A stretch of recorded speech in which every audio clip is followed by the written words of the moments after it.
Olá pessoal, hoje eu quero falar sobre uma forma de armazenar valor diferente do que a gente tem visto até agora, que a gente vê como armazenar valor em variáveis. Mas existe uma forma de armazenar que é uma variável que armazena variáveis, tá? Pode parecer um pouquinho confuso no começo, mas basicamente eu vou colocando elementos nessa minha variável, que na verdade é um vetor, que em Python a gente vai chamar normalmente de listas, ok? Então eu vou conseguir adicionando elementos, eu vou adicionando ali variáveis. E muitas vezes eu não sei a quantidade de variáveis que eu quero armazenar, eu não sei a quantidade de valores que eu quero guardar, porém eu preciso guardar esses valores. E como que eu faço? Armazeno em um vetor, certo? Então, aqui no exemplo que eu tenho, o primeiro elemento do meu vetor vai ser o elemento de índice 0. Depois o elemento de índice 1 e o elemento de índice 2 e o elemento de índice 3. No Python, os vetores eles sempre irão iniciar em 0. Isso pode variar de linguagem de programação para linguagem de programação, ou até mesmo de convenção utilizada num livro. Isso é uma coisa bem variável. Mas o Python ele vai começar sempre no 0, ok? E vamos supor, se eu quiser armazenar os nomes dos alunos de uma turma, quantos alunos tem nessa turma? Não sei. Ah, mas depois eu vou precisar ordenar em ordem alfabética, mas eu não consigo criar uma variável para cada aluno porque eu não sei quantos são. Então eu vou armazenando numa lista, num vetor, e isso depois eu posso manipulá-los, ok? Como de certa forma uma evolução, digamos assim, do vetor, nós temos as matrizes. O vetor ele é uma coleção de elementos unidimensional, ele só tem uma dimensão. Então aqui ele vai sair da esquerda para a direita e pronto. Tanto que quando eu passo um índice para ele, eu vou passar só um índice, o zero. O zero é o primeiro elemento, ponto. Quando eu falo de matrizes, elas são como se fossem vetores, porém bidimensionais. Eu posso andar tanto da esquerda para a direita como de cima para baixo. Eu tenho duas dimensões, tanto que eu passo dois valores aqui para o meu elemento. Na hora dos índices eu tenho dois valores. O elemento 0, 0 indica linha 0, coluna 0. O elemento 1, 0, linha 1, coluna 0. Elemento 2, 0, linha 2, coluna 0. Aqui linha 0, coluna 1, coluna 2, coluna 3.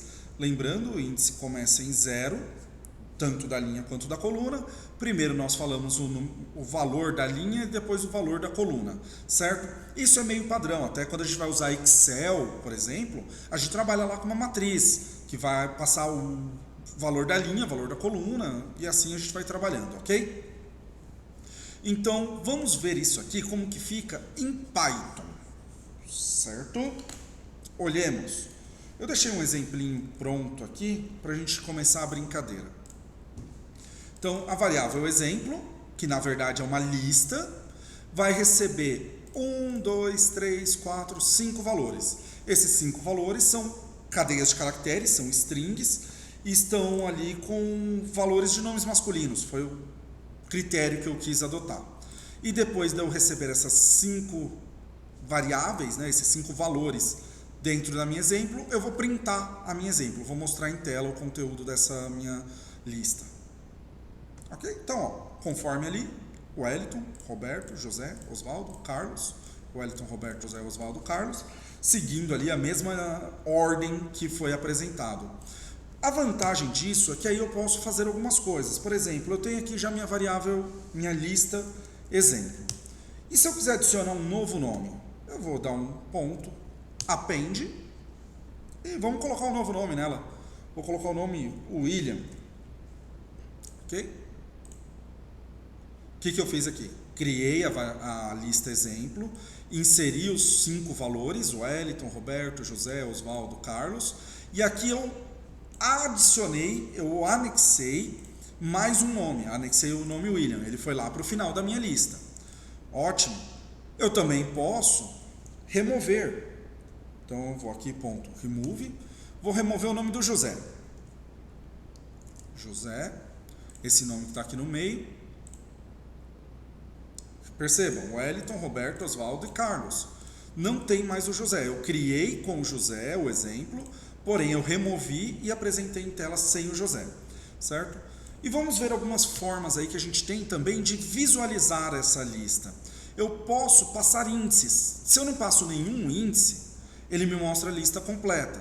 Só que se eu passar alguns índices, por exemplo, vou passar o índice 1. Quem que irá mostrar? Lembrando, o Wellington é o 0, então irá me mostrar Roberto. Vamos lá. 0, 1, 2, 3, 4. Acabou que eu levantei 5 dedos contando até 4, né? Quando eu começo do 0, isso é o efeito. No começo é um pouco confuso, mas a gente pega o jeito. Isso aí logo fica fácil começar a contar do 0. É meio antinatural só no princípio. E eu posso pegar também ranges, eu posso pegar uma certa amplitude ali dos meus elementos. Eu quero pegar do meu elemento 0 até o 2. Cuidado que aqui tem uma pegadinha no Python. Eu vou incluir o elemento 0, porém o meu elemento 2 não será incluso. Então eu vou mostrar o 0 e o 1 somente. Isso é importante da gente lembrar, muitas vezes a gente cai nessa pegadinha do Python. O primeiro valor é incluso, o segundo valor é excluso. Então eu vou pegar um antes do segundo valor passado aqui, do último valor, né? Então se eu passei do 0 ao 2, eu vou apresentar o 0 e o 1. Se eu quiser apresentar, por exemplo, essa lista completa, o meu último valor aqui é o 4, né? Está no índice 4. Então, é o 0, 1, 2, 3, 4. Só que se eu passar aqui como índice 4, ele não vai me apresentar o Carlos, porque ele exclui o último. Eu teria que passar com o índice 5. Ok? Então, aí deu certo. Então eu também posso adotar uma estratégia de não passar um dos valores, que nem se eu pegar do item 1 ao 2 pontos e não coloco nada, eu vou mostrar o Roberto, José, Oswaldo e Carlos. Por quê? Do item 1 incluído para frente, todos. Vamos ver? Roberto, José, Oswaldo e Carlos. Se eu colocar aqui, por exemplo, tirar esse e colocar item 3, eu vou mostrar o 0, o 1 e o 2. O 3 não vai ser apresentado porque é excluído o final. Vamos lá? Wellington, Roberto e José. Beleza? Uma outra coisa legal que a gente tem aqui também, que pode usar no Python para manipulação de listas, a gente pode mudar a forma de visualização, que nem aqui, ó. Inserir esses valores. Mas eu queria eles em ordem alfabética. Posso? Posso.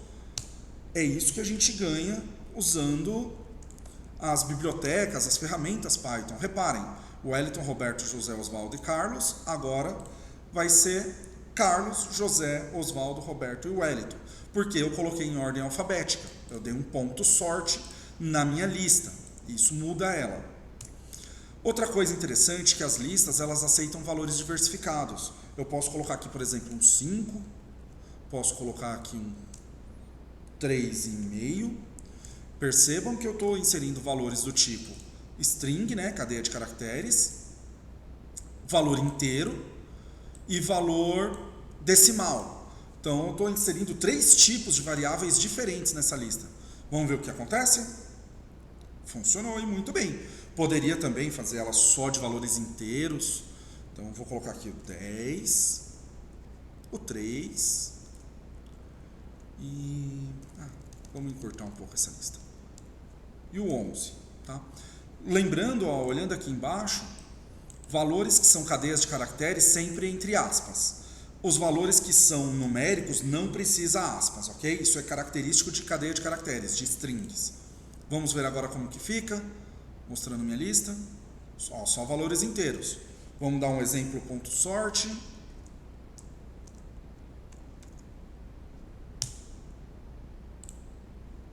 Se 3, 5, 10, 11. Ordenou certinho.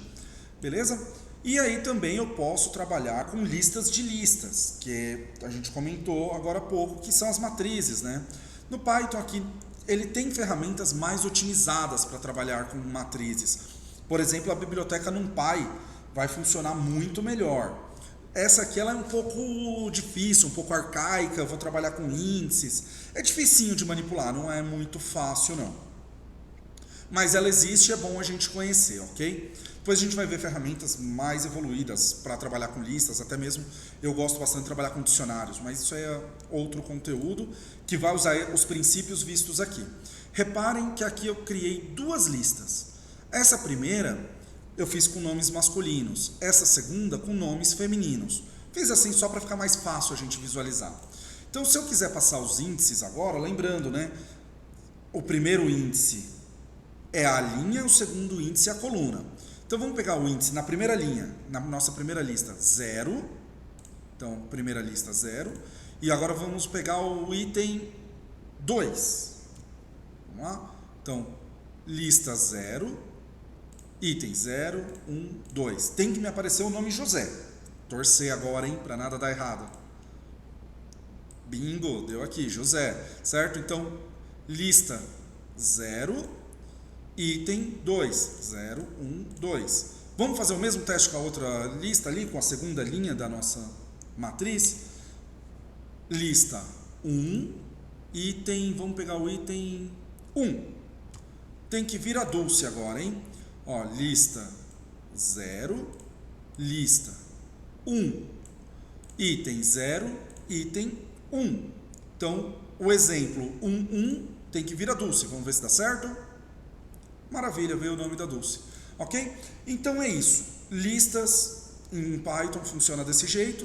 E a gente trabalha com essa ideia de vetor, matriz, lista de listas. Ok? Muito obrigado, gente.